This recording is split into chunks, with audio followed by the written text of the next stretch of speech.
Welcome sa Pinas Showbiz News ngayon. Para sa video natin ngayong araw, meron na naman po tayong fresh at nagbabagong updates patungkol kay Maine Mendoza at kay Alden Richards. Kung tunay mong mahal si Maine Mendoza at Alden Richards at ngayon ka lang nakadalaw o di naman kaya ay naligaw sa channel na ito, please po, i-click mo na yung subscribe and bell buttons para lagi kang updated sa mga kaganapan kina Maine at kay Alden. Ang pag-uusapan po natin ngayong araw ay tatlong bagay. Una po ay ito pong TVJ na unti-unti na naman pong sinisipa papalayo sa TV5. Kung saan sila nga po ay agarang ikonorek ng management ng TV5 dahil po sa walang humpay na patutsada nila sa kabilang network, sa GMA, lalo na po sa Itbulaga. Okay? Kaya naman sila po ay na-warningan at alam nyo na, nakita nyo naman po yung parinig din ni JDL, na nangangamoy Net 25. Pero makikita nyo po at mapapansin niyo sa EAT, binabanggit na po nila ang TV5. Diba na noong una ay hindi. At pangalawa po, pag-uusapan natin ay ang naging mensahe naman ni Alden Richards. Mensahe ni Alden Richards na kinaantigan ng lahat. Kaya naman napapatanong ang iba, totoo nga kayang nagsuffer sa depression itong si Alden Richards? Bakit siya nagsuffer sa depression? Ito ba'y may kinalaman kay Maine Mendoza? Yan yung katanungan ng mga fans na sasagutin din po natin maya-maya, Habang ito naman pong si Maine Mendoza, pati po yung kanyang pananamit ay hindi po pinalagpas ng mga taong nakatutok sa kanya. Sabi nga po nila, may bahay ka na, Mengay. Bakit naman ganyan ka pa manamit? Diba? Lahat na lang po, kilos, pananamit, at kung paanong tao sa Maine Mendoza, maya't maya po ang pangkokorek nila kay Maine Mendoza. Sino po yung mga nangkokorek sa kanya? Mga toxic Mainers, mga toxic Maine fans. Yun po kasi ay gusto po nilang ito pong Maine Mendoza na ito ay umalis na sa showbiz. Ganyan po nila diktahan ang isang Maine Mendoza. Sabi ko naman sa inyo, basta't may kinalaman kay Maine at kay Alden, araw-araw po natin pag-uusapan ng mga bagay na yan, At bago nga tayo magpatuloy pa, hayaan nyo muna magpasalamat ako sa mga subscribers and viewers natin na patuloy pong pag-support at pagmamahal kina Maine at kay Alden nang wala pong ibang hinihintay na kapalit.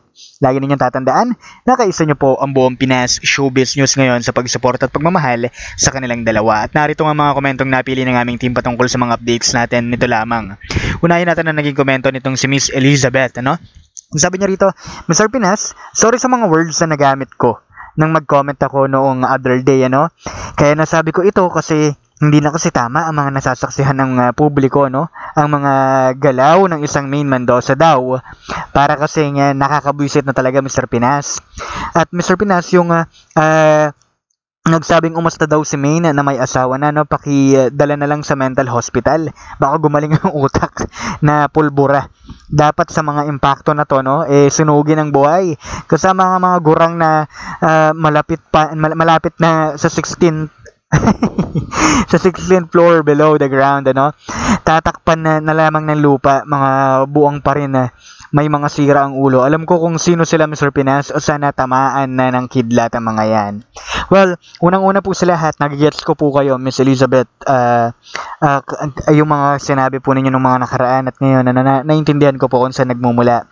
Pero tama rin po kayo na wala silang karapatan para diktahan ang isang Maine Mendoza. Thank you so much po.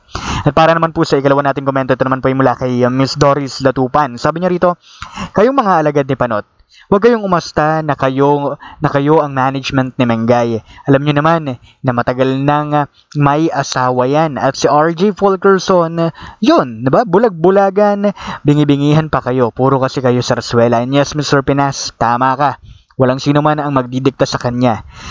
Galit sila sa mga kinikilos ni baby girl kasi pagpapahiwatig yon ng katotohanan na fake ang lahat ng mga may kinalaman sa poon nila. At kay Mrs. Fulkerson at si Tisoy, kaya nga tinatawanan niya na lang ang issue sa sakal, Alam na this, gustong gusto man niyang sabihin na scripted ang lahat, di ba? Hindi pa time. At tayong mga true-blooded Alden Nation, kampante lang at di kahit kailan affected sa mga kontrabida ng taon. 101% we love and trust the couple.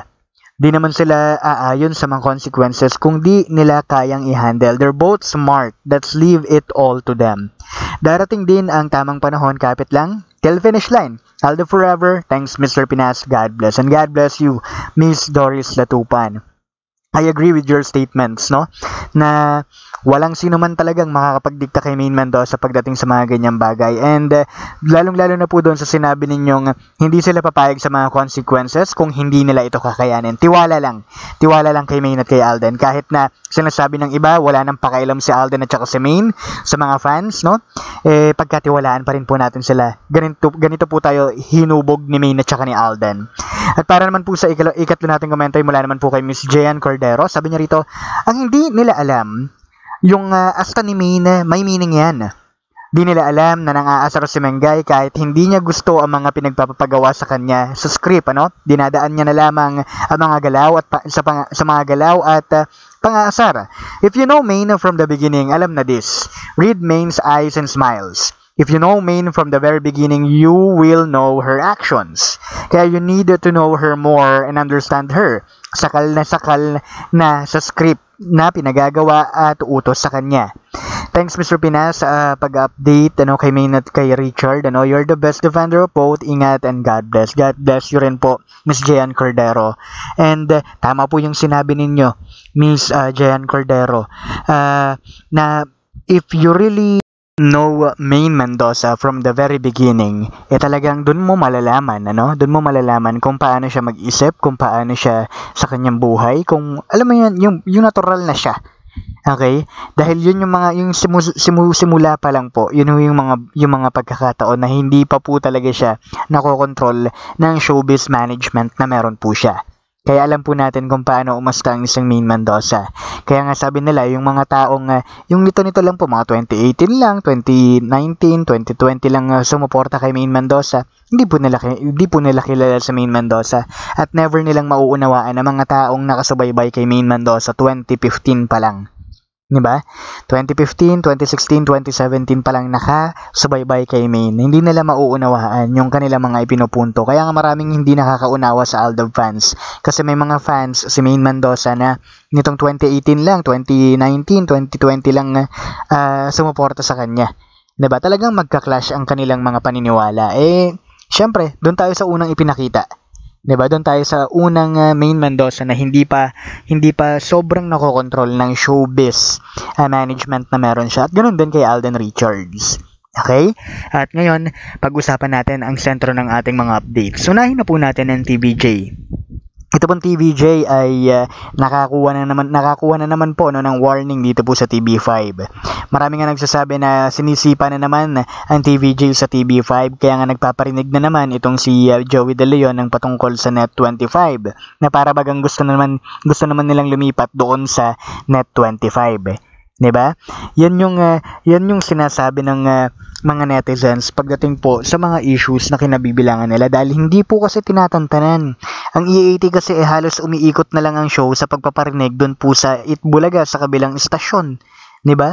Na hindi nagugustuhan ng TV5 kasi nga TV5 cargo sila nabibigyan ng konotasyon, ang pangit na konotasyon na itong TVJ ay lalo na kaya nga si Wally na lang ang umako 'di ba?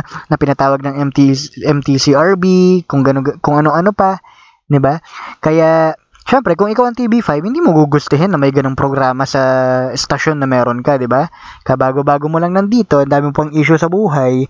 So kailangan i-correct sila. Ngayon na na-correct sila, nakikita niyo naman sa EAT puro TV5 na ang kanilang binabanggit. Malaking pagbabago. Ngayon, kaya nga, sabi ng mga netizens, kung hindi kayo makakasunod sa patakaran ng TV5, kung lilipat kayo ng TV5 at kayo ang maghahari-harian, lumipat na lang kayo ng istasyon.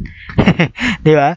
At para naman po sa ikalaw nating sentro ng mga updates, ito naman pong si Alden Richards, ay mayroon pong interview dito po sa Magpakailanman, kung saan inamin niya nga po na siya ay nagsuffer recently sa depression, sa depression na ang daming mga netizens na nagko-connect kay Maine Mendoza, sa kanyang nanay, sa kanyang pamilya, kasi syempre Alden Richards, marami ng pera yan, 'di ba? Ang daming proyekto.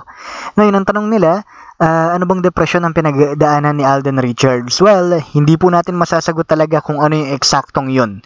Dahil hindi naman dinetalya ni Alden. Lagi niya lang sinasabi na may personal lang po akong pinagdadaanan, Pero sa nakikita naman po natin, kung pagbabatayan lang natin ang sitwasyon na nakikita natin sa publiko, sa sitwasyon nilang dalawa ni Maine Mendoza, sino bang hindi madedepress? Sino bang hindi magkakaroon ng anxieties? 'Di ba? Ganun lang kasimple yung tanong doon. At para naman po sa ikatlo nating sentro ng mga updates, ito naman po yung pumapatungkol sa pagsita ng mga netizens, lalong-lalo na po ng mga Armin fans at ng mga toxic mainers sa sinusuot ni Maine Mendoza sa tuwing ito ay umeera sa EAT.